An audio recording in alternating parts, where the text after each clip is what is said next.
Hello everybody, welcome to a new episode of New Arrivals. My name is Milo, here for the Fellowship of Acoustics. It's a new day here at the Fellowship, a new episode of New Arrivals, new 5 guitars that entered our store. I think they're really interesting. We're going to start over here on the couch. By the way, we're here at our hollow body corner of the shop. We have some beautiful Eastman guitars, we have some Gibson as well, Collins guitar as well. But they are not the New Arrivals because this is one of them. We have a Santa Cruz Brad Paisley guitar.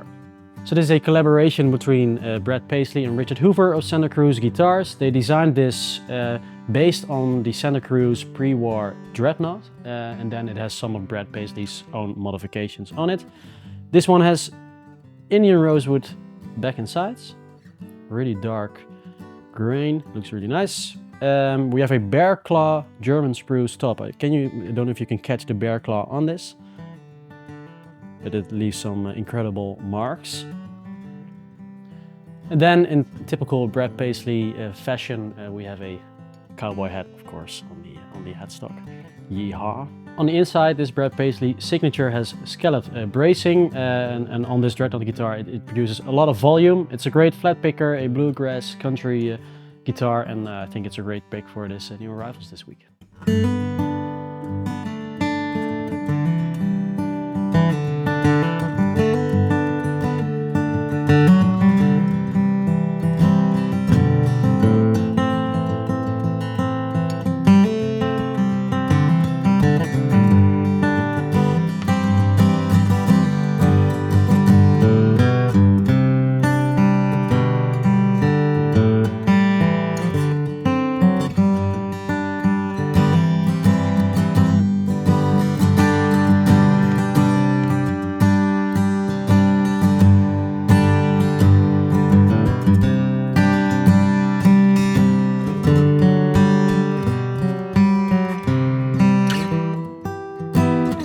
Next up, we have another Beard guitars. We featured them last week in our episode, but we got another in that is really cool.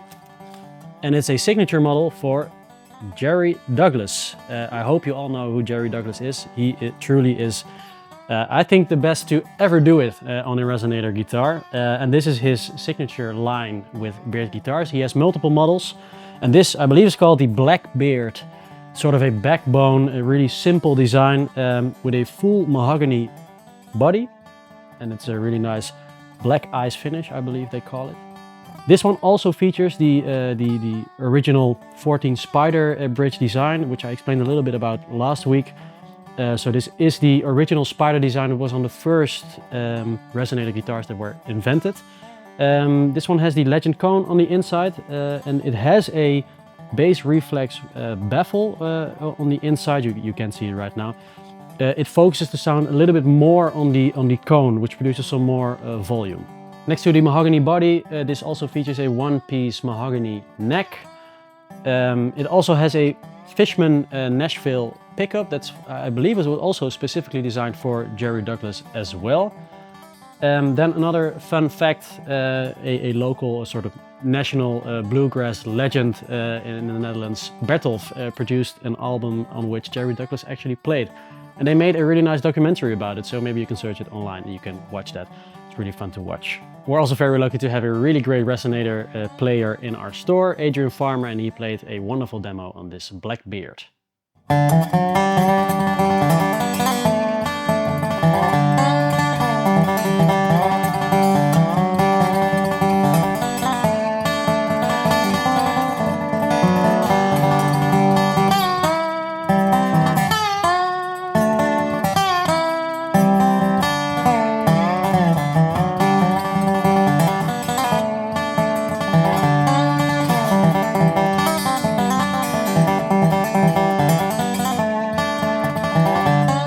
Actually, you can catch a glimpse of Berend Rombouts over there.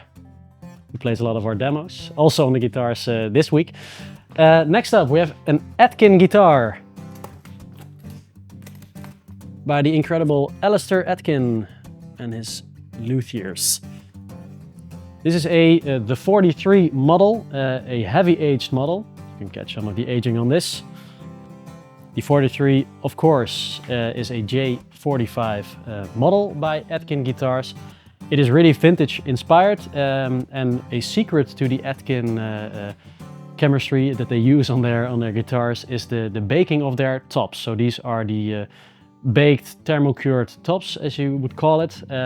They don't say anything about how they do it exactly, but they do it right because their guitars sound fantastic. They are really open, they are really responsive, and I believe in terms of baked tops, they do it the best in the industry.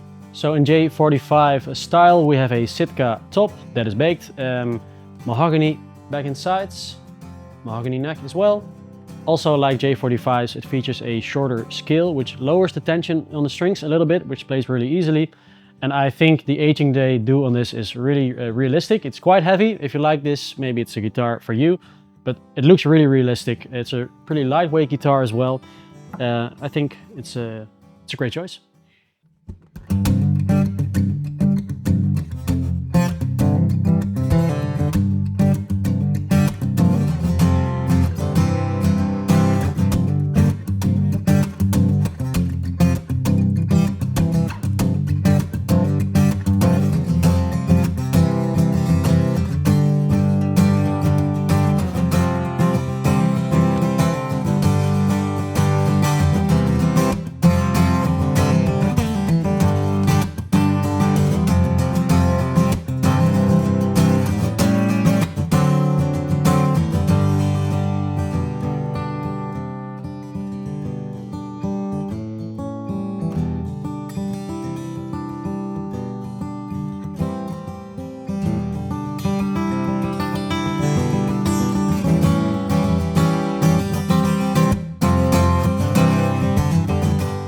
Next up, we have a Gibson guitar. So from an Atkin recreation of a Gibson guitar, we go to a true Gibson. You could call this vintage. It's from 1993. There you have it. It's an ES135. Kind of looks like a ES175 from afar, but this features a center block to stop some of the feedback. Originally, these were produced with P100 pickups, but the bridge pickup was replaced and it's now a Seymour Duncan. I think it is a standard P90, so you have a P90 here and a P100 in the neck. Originally, these ES135s were produced with a trapeze tailpiece, so this is a aftermarket Bixby. But it works really great, it's really stable. Of course, the maple back and sides, a maple neck as well. This one has a rosewood fingerboard. With the center block on a hollow body like this, it makes it really versatile. So it's not only a jazz guitar or anything. You can play rock on it, you can play rockabilly on it, you can do all sorts of stuff with it, and it sounds great.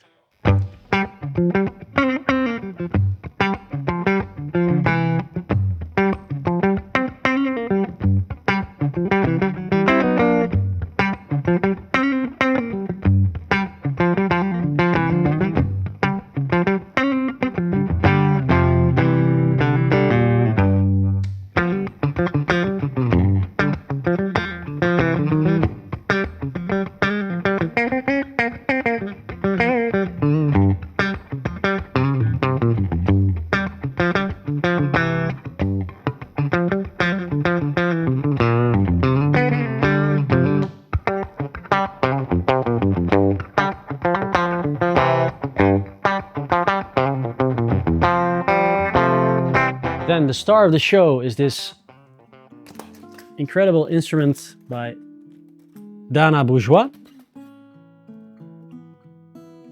Have a look at this. So this is called the Victorian Piccolo Parlor.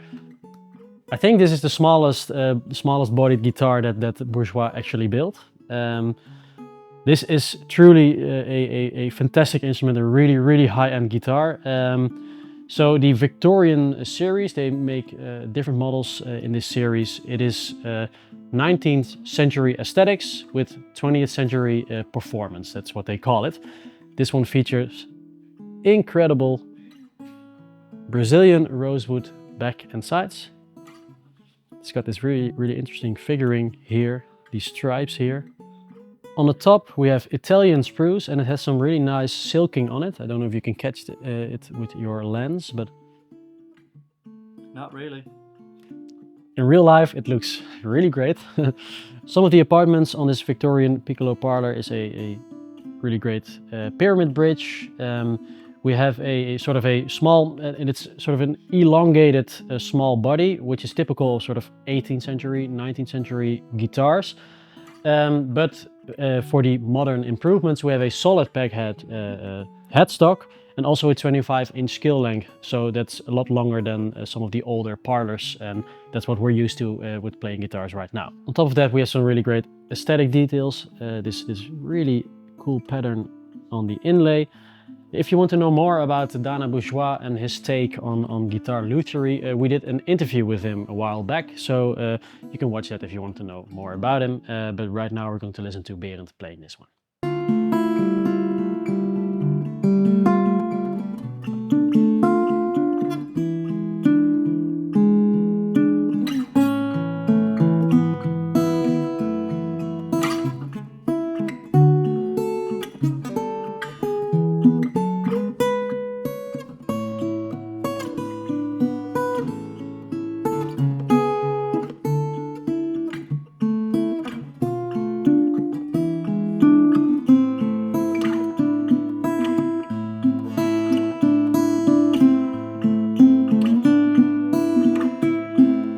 Thank you so much for watching this episode of New Arrivals. As always, let us know which of these is your favorite. If you have any questions, also let us know. We have a sales team that's available to answer your questions. Maiko is going on holiday. Please wish him a nice holiday. And we'll see you soon. Bye!